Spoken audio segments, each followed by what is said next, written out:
In his autobiography, Benjamin Franklin wrote about his efforts to achieve moral perfection by practicing the classical virtues. Through his habit of deep reading, he encountered many theories on how to lead a good life. But the authors he read didn't agree on the details of how to define the virtues in question. Temperance, for example, was by some confined to eating and drinking, while by others it was extended to mean the moderating every other pleasure, appetite, inclination, or passion, bodily or mental, even to our avarice and ambition. Franklin settled on a shorter definition of temperance, which was the first virtue on his list of 13, before silence and order. Temperance, eat not to dullness, drink not to elevation. And from what we know, this virtue mattered a lot to him. Although he has a terrific wine cellar when he's in France, he's someone who's very careful about both what he eats and how he exercises. He's a sort of an exercise fanatic. But if we return to Franklin's original grappling with the meaning of temperance, there's a more expansive way of thinking about it that's relevant for our lives more than 250 years later. And it begins not just in controlling the tempers of actions or the anger of words, but thoughts themselves. In a way that I think is surprising to us who think of him as a man of so many words, he's a fairly gnomic figure. He tends to sit at a dinner very quietly until he has something actually pointed or epigrammatic to say. John Adams in particular will complain of Franklin's long silences. He weighs his words very carefully. Hello, friends. I'm Jeffrey Rosen, President and CEO of the National Constitution Center, and this is Pursuit, the Founder's Guide to Happiness. You just heard filmmaker Ken Burns and Franklin biographer Stacy Schiff. They're my guests for the second of 12 episodes, where we'll explore what the pursuit of happiness really meant to our founders and what we can learn from their daily struggles to achieve self-improvement, virtue, and happiness.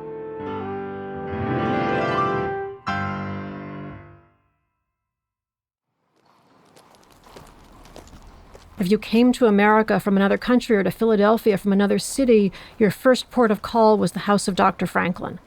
It's remarkable that in his autobiography, at the age of 79, Franklin attributed the happiness of his long life to all that evenness of temper, rather than to his public accomplishments.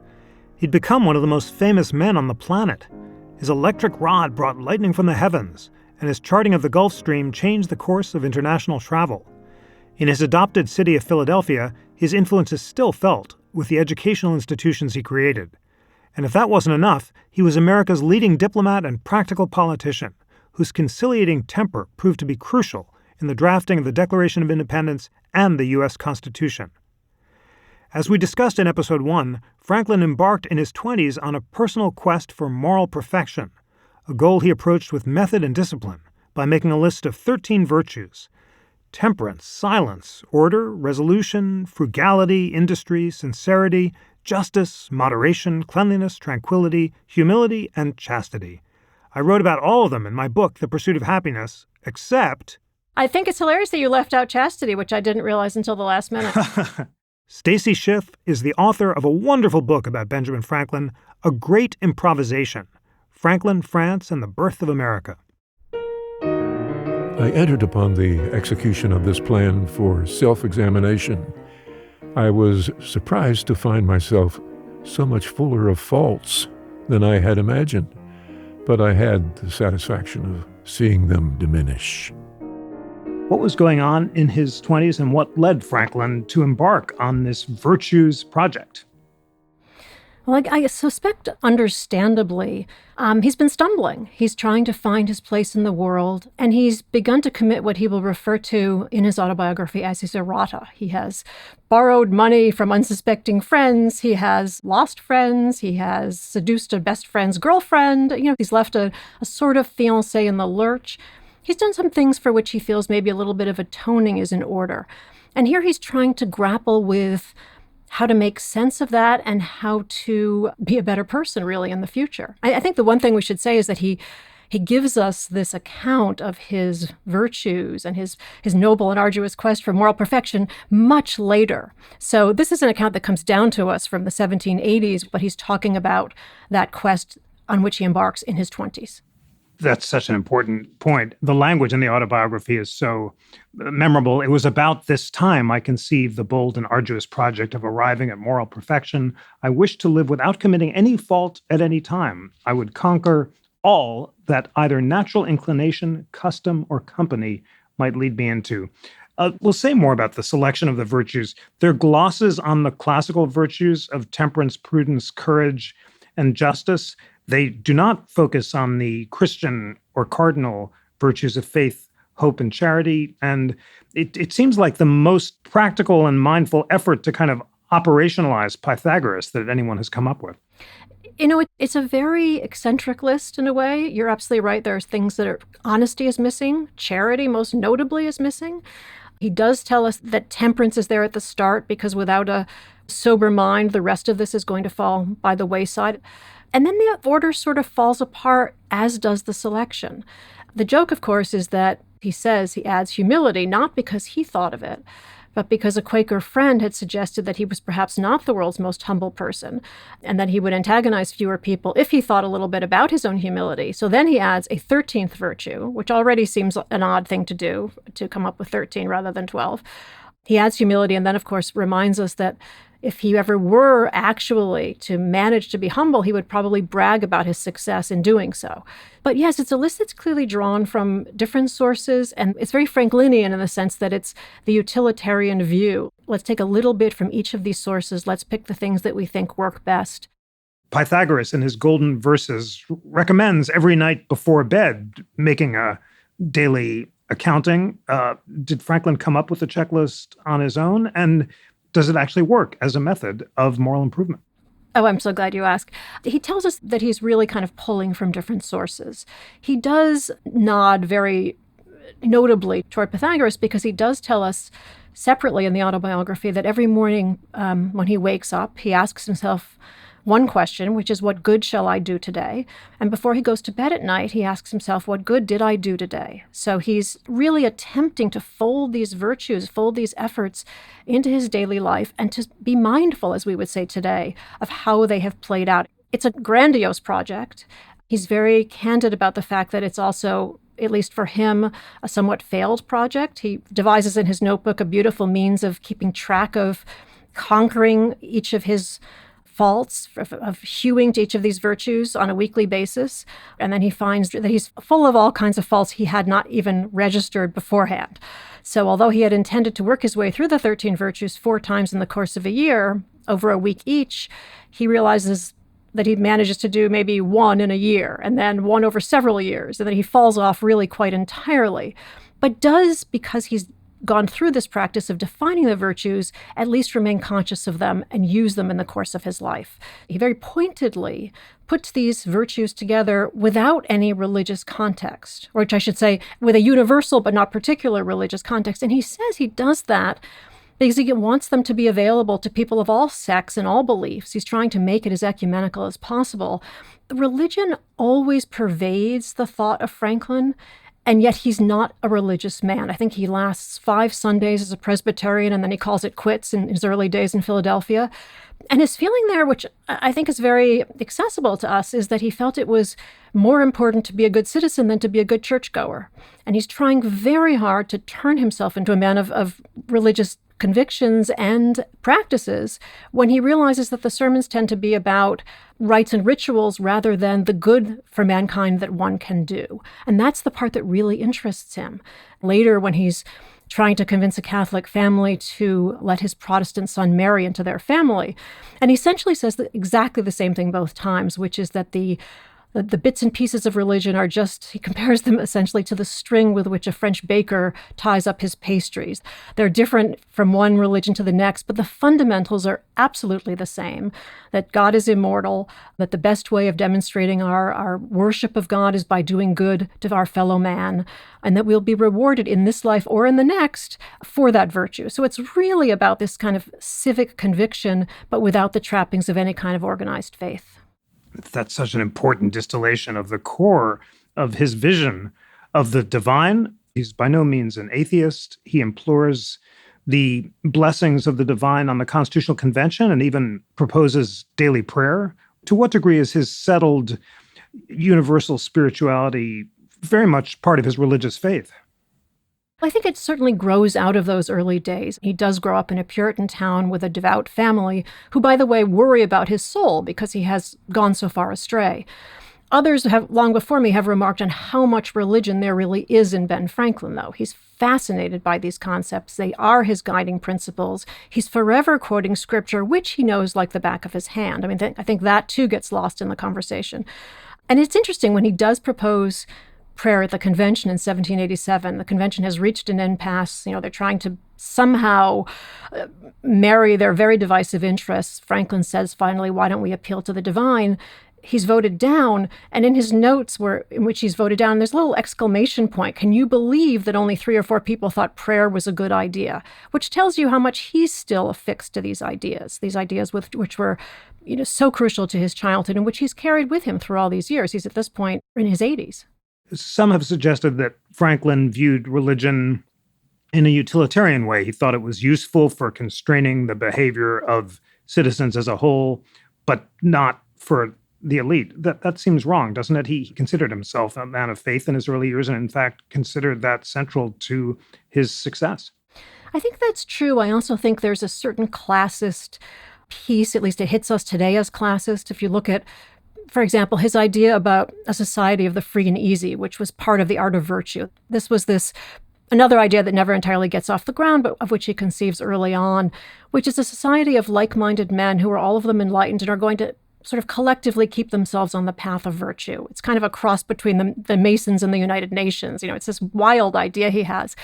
And there he says, this is an idea, it would be sort of a secret society initially, and it would be among well-born or at least well-educated men. So, there really is a sense here of the leading elite, or the elite who can handle this kind of concept. He's the most populist of all the founders, certainly. His sympathies are with the man in the street. But when he conceives some of these more grandiose projects, he is looking at least people who are eager to devour books, as does he. If you look at his early friends in Philadelphia, they're all of them artisans. They're men who work with their hands, and they are devouring books. And that's where the first great civic project begins, too, which is the Library of Philadelphia. That's so exciting to hear you draw that connection between his project to cultivate virtue and to cultivate the mind through books. Tell us about his educational philosophy. At the same time that he's forming the junto, he's devising a curriculum for what would become the University of Pennsylvania. I guess to talk about Franklin and education, you have to go back to his lack of one. So this is someone who had, depending on how you count, a year or 2 years of formal schooling, both before the age of 10. And that's it. And for the rest, he becomes just an insatiable reader. So he's really entirely self-educated. He can't get enough of books. He tells us in the autobiography that he saves his money for meals so that he can read. He makes friends through books. He neutralizes enemies through books. And so the founding of the university, which comes later, really grows out of this feeling that America will not be a mature country until there is some kind of educational system. The curriculum he devises for what would become Penn includes a textbook by a guy called Samuel Johnson, a kind of moral textbook for the American Revolution. Johnson repeatedly uses the phrase the pursuit of happiness. He invokes Cicero and the classics about the importance of self-mastery and self-improvement. And Franklin wants this included everywhere, including for his proposal for the education of African-American youth. To what degree was his championing of this kind of non-sectarian Christian moral education a core part of his core curriculum? Oh, I think it's absolutely central. And that very idea of self-mastery, which comes up, of course, in his list of virtues, somewhat ironically, I might add, is absolutely central to that curriculum. The self-mastery is interesting because this is a man who has sired an illegitimate son to whom purportedly these pages are being addressed. So there's a little bit of an inside joke there, I should think. You can't say enough about frugality and industry and resolution and the need to finish a project once you've begun one. And we know this because of that great unfinished masterpiece, the autobiography. My intention being to acquire the habitude of all of these virtues, I judged it would be well not to distract my attention by attempting the whole at once, but to fix it on one of them at a time, and when I should be master of that, then to proceed to another. To what degree does the cultivation of temperance become for him no longer a checklist, but kind of a state of mind? Well, I think he's generally, and this comes across very clearly in the autobiography, a very serene and benevolent human being. It's very hard to get a rise out of Franklin. So tranquility came more easily to him than it might to the rest of us. At the same time, I would say that I think he's right that it does add certainly to the success, and it's certainly an enormous assistance to him in going forward. It also manages to help him drive his colleagues mad because he is so imperturbable. And if you look at him, for example, in Paris, when any number of colleagues, including John Adams, are trying to get his attention or trying to get him to correct some form of diplomatic incorrectness, Franklin just can't be bothered to really give them the time of day. So there's a tremendous tranquility, but it also turns out to be, to their minds, a toxic event, in fact, dealing with Franklin because he seems so deeply serene. Wow, he's great at time management, and by not sweating the small stuff and not getting distracted by unproductive emotions like anger and jealousy and fear, he becomes one of the most productive geniuses of all time. I think that there is with Franklin this extraordinary ability to separate wheat from chaff. And this comes up at various junctures. It certainly comes up with the colleagues in France, where people get caught up on little peccadillos, and Franklin is really focused entirely on the main subject and only the main subject. And this is true to an extent that makes him a great diplomat. It's also true to an extent that makes him a great scientist. And that sense that he has of being able to look at the world as we all do, but see something entirely different or ask an entirely different question, I think originates with that same focus, with that same ability to just drill down on something and reduce it to its essentials, or to ask the essential question, which is invisible to the rest of us. So, here's a man who looks at navigation and suddenly realizes there's a Gulf Stream down below. Or one of my favorites is he's 80 whatever years old and he's creeping around his own home in the middle of the night, experimenting with the sound of a ticking clock and why sound seems to travel differently in the dark. Just, there's an endless curiosity and an endless drive to dwell deep into something and to keep the distractions at a minimum. It makes him a great politician as well. He said he learned never to be too tendentious about his opinions, saying my way or the highway, but more, it may be so, or it occurs to me.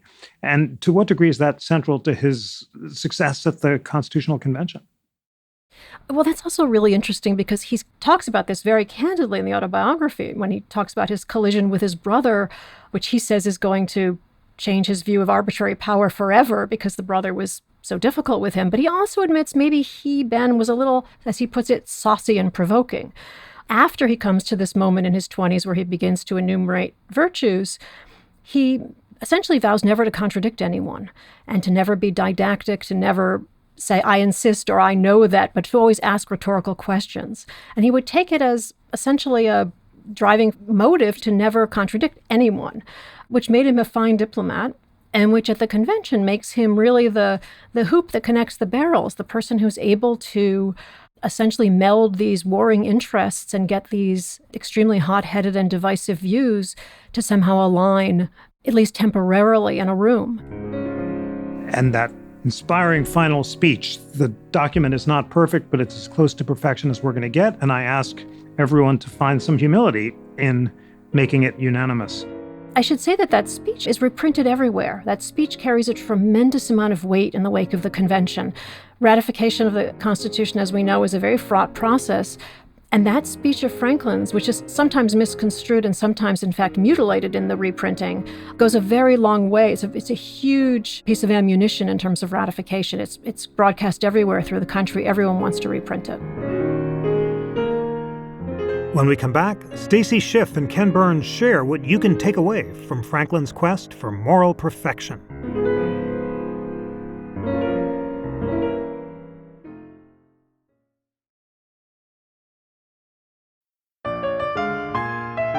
This is Pursuit, the Founder's Guide to Happiness. I'm Jeffrey Rosen, President and CEO of the National Constitution Center. We've been speaking with Benjamin Franklin biographer Stacy Schiff about the self-improvement project Franklin began in his 20s. As we now know, Franklin was a brilliant man who did not lead a perfectly virtuous life. But for him, the quest itself was its own reward. As philosopher James Harris put it, happiness is dependent not on the success but on the aim, because the joy is in the pursuit.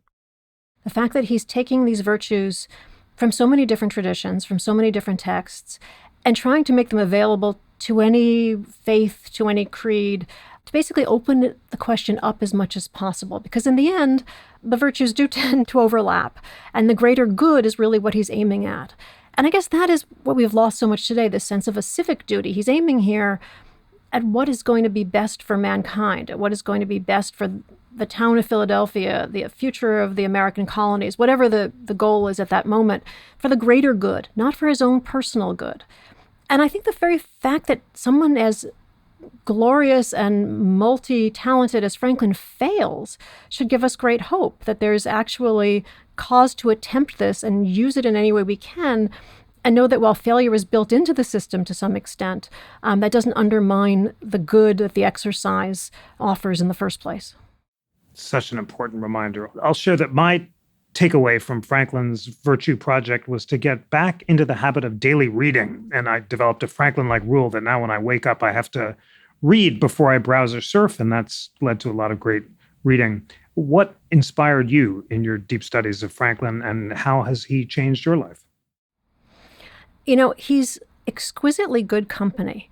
There's very little Franklin didn't ponder. So, you know, he's a sort of a perfect escort because he's got an opinion on almost every subject, but they're never didactic. They're more questions than answers. And I think that probably goes to the heart of it. This is a man who's always questing, who's always asking, who isn't going to smother us with certainties the way maybe some of his colleagues might have. The very idea of democracy to his mind is an idea of, you know, a multifaceted set of truths. Ken Burns also had the good company of Franklin during his creation of the documentary film about Franklin's life. I think Franklin understood that. He understood that these virtues, these things that you're going to do, only set up the necessary conditions that then Thomas Jefferson said where you could aspire to that citizenship. I loved his comment. If my neighbor believes in 20 God or no God at all, it neither picks my pocket nor breaks my leg. And if you look at the history of human beings and the history of the wars and the difficulties between people, so many are between people who say, you don't believe in the right God, you don't believe in my God, as if they have not examined even at all the God of their particular religion. You know, all the religions are just tributaries flowing into the same thing. And they may come out of the mountains, they may come out of the desert, they may come out of, you know, verdant fields, they may come out of tall trees. And those are the distinctions of that particular culture and religion and language that help to shake it. And all of them will acquire along the way the silt of bad things and the imposition of dogma. But essentially, it's all the same. We wish finally to get to that sea where then we've got even larger obligations. And that was John Adams' conclusion, that all the religions of the world could be summed up in what he called the hymn of Cleonth: love God and all his creatures, rejoice in all things. And Franklin, of course, wanted to start a united party of virtue that would bring together people of different faiths to engage in self-improvement and becoming closer to God. Did Franklin achieve it in his own life? No, none of us do. I think he made some progress. He's the oldest of the founding fathers, and he's legitimately up there with Washington in terms of why we have a country, that it exists to this day. Obviously, it takes the words of a Thomas Paine, it takes the words particularly of a Thomas Jefferson to articulate them, edited expertly by Benjamin Franklin. I mean, you know, we hold these truths to be sacred and undeniable. Jefferson writes in his first draft, and Franklin goes, self-evident. There is nothing self-evident about what Jefferson is about to say. In fact, it is not self-evident that all men are created equal, that they're endowed by their creator. It is if you are taking a step back into the natural laws the Enlightenment is promoting. But heretofore in human civilization, this is not self-evident. But as someone says in our Franklin film, it's a good lawyer's dodge to sort of say, we agree that this is true, so we'll just go on and say it. And then it's really hard to like argue with them. And that was a brilliant thing. He is also, obviously responsible for getting French help for us, without which our revolution would not be successful. But his biggest service, I think, is to come and figure out how to forge compromises between people in the summer of 1787 at the Constitutional Convention. And let us be absolutely honest that some of those compromises are brilliant and some of them are incredibly tragic for enslaved people and Native people and others. Women are not included, But he comes out of that door, and Elizabeth Willing Powell, a well-known lady of Philadelphia, says, "What have you created, Dr. Franklin, a monarchy or a republic?" She has no rights in this document that they've created. Zero, none. But he says, "A republic if you can keep it." And what he's talking about is the fact that he is cognizant, as is John Adams so well, as is Abigail Adams, as is Washington, as is Jefferson, and ordinary people, Thomas Paine articulating and speaking for them, that we are flawed, deeply flawed beings, and that in order for us to keep it, we have to keep ourselves. And to keep ourselves, we have to be dedicated to what you have described as the pursuit of happiness, what Thomas Jefferson wrote as the pursuit of happiness. Not so inscrutable. It's mostly about pursuit, but the happiness is lifelong learning, and it's about those virtues. And you realize, just as the fastest fastball by the best pitcher will inevitably arc towards the earth, it is inevitable that we will begin to fail these things. And so the system they were designing was attempted to be a foolproof kind of way, so that one side couldn't get too much, the other side couldn't get too much, that there would be, as we call it in the cliche, the checks and balances of it. There's a phrase, as above, so below. It is seeing the republic as itself a virtuous entity that needs improvement, just as the constituent parts of that republic, its citizens, are required, all of them, to pursue this lifelong learning, the pursuit of happiness. In our last episode, we discovered that for the past 10 years, Ken has had a daily practice of reading and reflection. Each morning, a friend emails the group a quotation from Tolstoy's Calendar of Wisdom. Here's a quotation they received from Cicero: "Strong thoughts, which are expressed in a powerful way, aid the improvement of life." Ken wrote back to the group, "The whole thing is not to distribute bad thoughts. They do so much damage. Rather, we're obligated to distill in ourselves a discipline which tries to express only transformative thoughts, either of your own origination or those expressed to us by others, with only the noblest intentions." What did you mean? Well, I think that we're sort of conscious and basically aware about good deeds and bad deeds, things that you do, right? We're also aware that words have consequences, but I think we're less aware of the most powerful of these, which are thoughts. And they are the most difficult to control, the most difficult to see and observe in oneself and to establish a little bit of distance. My ancestor, the poet Robert Burns, said, "Oh, would some power the gift to give us to see ourselves as others see us." Pogo, Walt Kelly's cartoon from the 40s, says, "We have met the enemy and he is us." And I think what we have to do is realize that the project begins with us. A practical example in my own life, I've had a grudge against somebody for a long time, and it's really eaten up a lot of time.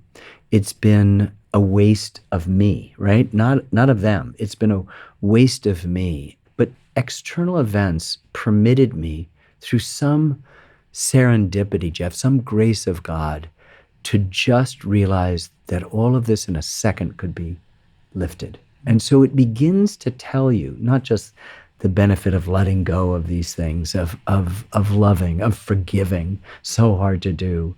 And so the big takeaway is that the lightness that I feel suggests in this particular instance that this is a game of subtraction. Like, we always want something, right?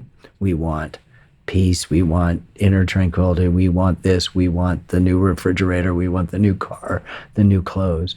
But actually it's the giving up of that. It's the seeding of that creates the space for there to be the kind of environment for real work to begin. Because it's not enough to just say, oh, well, I've let that go. Aren't I great? No, it's just that you're actually, there's a good deal of humiliation, which comes from the word humility. There's nothing wrong with that if it's done in the right spirit. That look how much of this I have permitted this to occupy of me, and how much more space I have. The work is endless. It's not completed in this lifetime. It is the pursuit of happiness. We are looking for a more perfect union. We are in the process of becoming. And then I think the question for us is, am I really doing that? Am I in the process of becoming, or am I satisfied with a kind of, not even a status quo, but a sense of myself? I know who I am. People tell me I know who I am. And I almost want to say, and I'm too polite to say that, oh, I'm sorry. I'm sorry that you think that you know who you are, because the work is never ending and therefore has the possibility of being joyous. Justice Ruth Bader Ginsburg told me that was her mom's most important advice to her. Avoid unproductive emotions like anger, jealousy, and fear. They'll distract you from productive work and serving others. And it's the Stoic dichotomy of control. That's right. Don't focus on controlling the thoughts and actions of others. Focus on the only thing you can control, which is your own thoughts and actions. There was an entry in Tolstoy, from Zoroaster to those people who don't work the land, the soil says, if you don't work me by applying physical labor with both of your hands, you'll stand in front of the doors of others asking for help. You'll always be fated to use the leftovers of the rich. It's exactly right. We have to realize that there is a physical component to this. You hear of billionaires who are trying to figure out how to live as long as possible. And you wonder whether that includes the quality of the life lived. What is it about? I have a little practice in the editing room where I spend a great deal of my time. That our films are made in the editing room, and we will break for lunch for a second and gobble down some food, and then I'll go into the kitchen and wash the dishes. And, I'm the grand fromage of this thing. And I go wash the dishes. First, the interns freak out and go, wait, we'll do this. We're going to get to it. And I said, I'm fine. We can do all the jobs, right? And then it'll be somebody a little bit higher up said, wait, I'll do that. You shouldn't have to. And you go, we can do all those jobs. It is not mutually exclusive to have a life of the mind and the life of the heart, as well as a life of the body. And in fact, the machine improves when you are in a kind of synchronous harmony where the head and the heart and the body have been disciplined in their own right, all needs to be. I mean, look, in religious traditions, you have a monk who is of the heart, who separates themselves from life. You have the yogi of the mind. You have the fakir who denies his body. But all of those are just one part of the elephant. And we don't want to be just blind to all the other parts. And so I think the integration of all of these disciplines of the head, the heart, and the body are critical in order to even then begin to take a step one.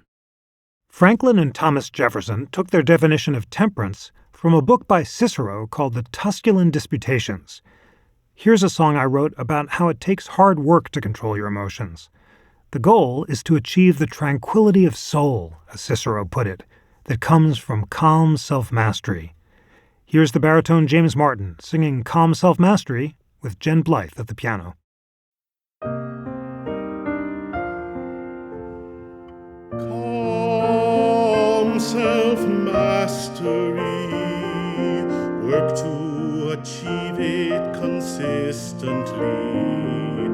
Calm self-mastery, work in every minute for tranquility.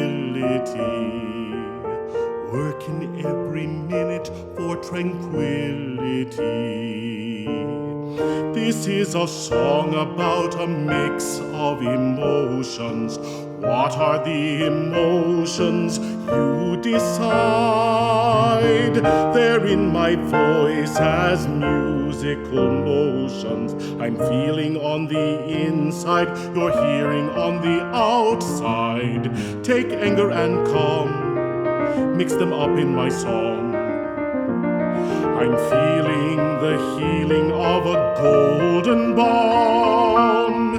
Take anger and calm, mix them up in my song.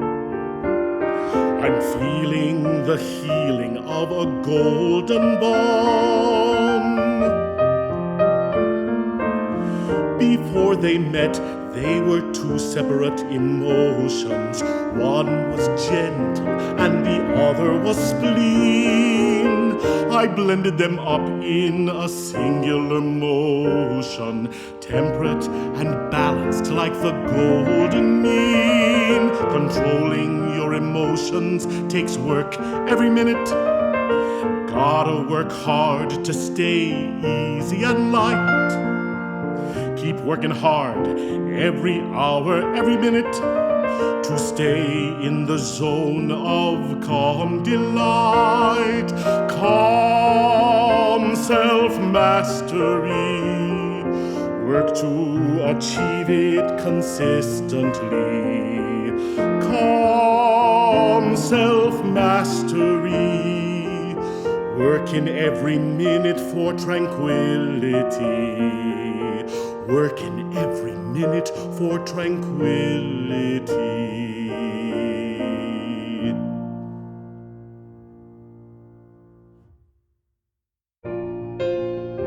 Thanks for listening, friends. I'm thrilled that my new book is out in October 2025. It's called The Pursuit of Liberty: How Hamilton versus Jefferson Ignited the Lasting Battle Over Power in America. Please order online or check it out at a bookstore near you. Pursuit, The Founder's Guide to Happiness, is produced by PRX Productions for the National Constitution Center. From PRX, the team is Genevieve Sponsler, Courtney Florentine, David Newtown, and Sandra Lopez Monsalve. The executive producer of PRX Productions is Jocelyn Gonzalez. From the NCC, our team is Annie Stone, Griffin Ritchie, and Bill Pollack. Music and lyrics by Jeffrey Rosen, with arrangements by Greg Stroman. The songs and incidental music feature baritone James Martin, with Jennifer Blythe at the piano and Greg Stroman on trombone for the theme song. I'm Jeffrey Rosen. In our next episode, I'm joined by historian Lindsay Chervinsky. We'll explore John and Abigail Adams and their lifelong efforts to achieve humility. This podcast was made possible with the support of the John Templeton Foundation.